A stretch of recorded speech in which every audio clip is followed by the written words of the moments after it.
নয়াদিল্লির ক্ষমতার গলিতে অস্থির পায়চারি। প্রধানমন্ত্রী নরেন্দ্র মোদীর কার্যালয়ে চলছে আলোচনা। টেবিলে ছড়িয়ে আছে গোয়েন্দা প্রতিবেদন, বাণিজ্য চুক্তির নথি আর বাংলাদেশের নতুন সরকারের পদক্ষেপের বিশ্লেষণ।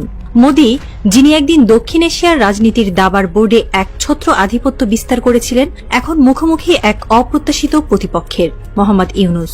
বাংলাদেশকে নিয়ন্ত্রণে রাখার জন্য মোদীর সব কৌশল, বিজেপির আগ্রাসী নীতি, এমনকি তাদের গদি মিডিয়ার প্রচার যন্ত্রও মুখ থুবড়ে পড়ছে। বাংলাদেশ, যাকে মোদী একটি দুর্বল প্রতিবেশী ভেবেছিলেন, এখন তার বুদ্ধি আর কৌশলের জালে ভারতকে জড়িয়ে ফেলছে। সীমান্তে এখন শুধু কাঁটাতার নেই, আছে অর্থনৈতিক যুদ্ধের উত্তপ্ত ধোঁয়া। একটি নতুন খেলা শুরু হয়েছে, যেখানে চাল চালছেন দুই নেতা, একজন রাজনীতির পুরনো খেলোয়াড়, আরেকজন নীতির নতুন আয়না। কয়েক মাস আগে মোদীর সরকার একটি সিদ্ধান্ত নেয়, যা দক্ষিণ এশিয়ার রাজনৈতিক ভূগোলে ভূমিকম্পের মতো আঘাত হানে। বাংলাদেশের জন্য ভারতের ট্রান্সশিপমেন্ট সুবিধা বন্ধ করে দেওয়া হয়। এই সুবিধার মাধ্যমে বাংলাদেশ ভারতের স্থলপথ, বন্দর, বিমানবন্দর ব্যবহার করে বিশ্বের সঙ্গে বাণিজ্য করত। কিন্তু হঠাৎ সেই দরজা বন্ধ হয়ে যায়। ভারতের পররাষ্ট্র মন্ত্রণালয়ের ব্যাখ্যা ছিল, তাদের বন্দরে ভিড় বেড়ে গেছে, বাংলাদেশি পণ্যের কারণে স্থানীয় ব্যবসায়ীরা ক্ষতিগ্রস্ত হচ্ছেন। কিন্তু এই ব্যাখ্যা ছিল একটি ছলনা। বাংলাদেশ থেকে আসা পণ্যের পরিমাণ এত বেশি নয় যে ভারতের বন্দরে স্থান সংকট হবে। তাহলে কেন এই সিদ্ধান্ত? এটি ছিল বাংলাদেশের নতুন সরকারের উপর চাপ সৃষ্টির একটি কৌশল। বিশ্লেষকরা বলছেন, এমন কৌশলের পেছনে আসলে কারণ, বাংলাদেশের মাথা উঁচু করে এগিয়ে যাওয়া কিছুতেই সহ্য করতে পারছেন না মোদী। কারণ হাসিনার আমলে বাংলাদেশকে একচেটিয়া ব্যবহার করেছে ভারত, শুধু নিয়েই গেছে, দেয়নি কিছু। ভারতের সঙ্গে একতরফা দেওয়ার সম্পর্ক বাংলাদেশের স্বাধীনতা ও সার্বভৌমত্বের জন্য হুমকি হয়ে দাঁড়িয়েছিল। মোদী এই নির্ভরতাকে অস্ত্র হিসেবে আজীবন ব্যবহার করতে চান, কিন্তু প্রফেসর ইউনূসের সরকার তাকে সেই সুযোগ দিচ্ছে না। সেই ক্ষোভ থেকে ট্রান্সশিপমেন্ট সুবিধা বাতিল করেছে ভারতের হিন্দুত্ববাদী সরকার। মোদীর এই আঘাতের জবাবে বাংলাদেশ নীরবে কিন্তু দৃঢ়ভাবে পাল্টা আঘাত হানে। তারা ভারত থেকে বেশ কিছু পণ্যের আমদানি নিষিদ্ধ করে, যার মধ্যে ছিল সুতা, বাংলাদেশের পোশাক শিল্পের প্রাণ। ভারত এই সুতা রপ্তানি করে কোটি কোটি ডলার আয় করত, কিন্তু বাংলাদেশের এই নিষেধাজ্ঞায় সেই পথ বন্ধ হয়ে যায়। বাংলাদেশের ব্যাখ্যা ছিল ভারতের মতোই, এটি ভারতের বিরুদ্ধে নয়, বরং স্থানীয় উৎপাদকদের সুরক্ষার জন্য। ভারতীয় সুতার কারণে বাংলাদেশের স্থানীয় উৎপাদকরা ক্ষতিগ্রস্ত হচ্ছিলেন। বিশ্লেষকরা বলছেন, আদতে এই নিষেধাজ্ঞার পেছনে ছিল প্রফেসর ইউনূসের গভীর কৌশল। তিনি শুধু ভারতের উপর চাপ সৃষ্টি করেননি, বরং একটি অর্থনৈতিক বিপ্লবের পথ প্রশস্ত করেছেন।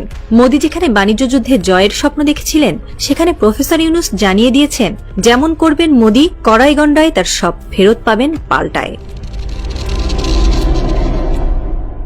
ইউনূসের সিদ্ধান্ত ছিল দুইমুখী সফলতা।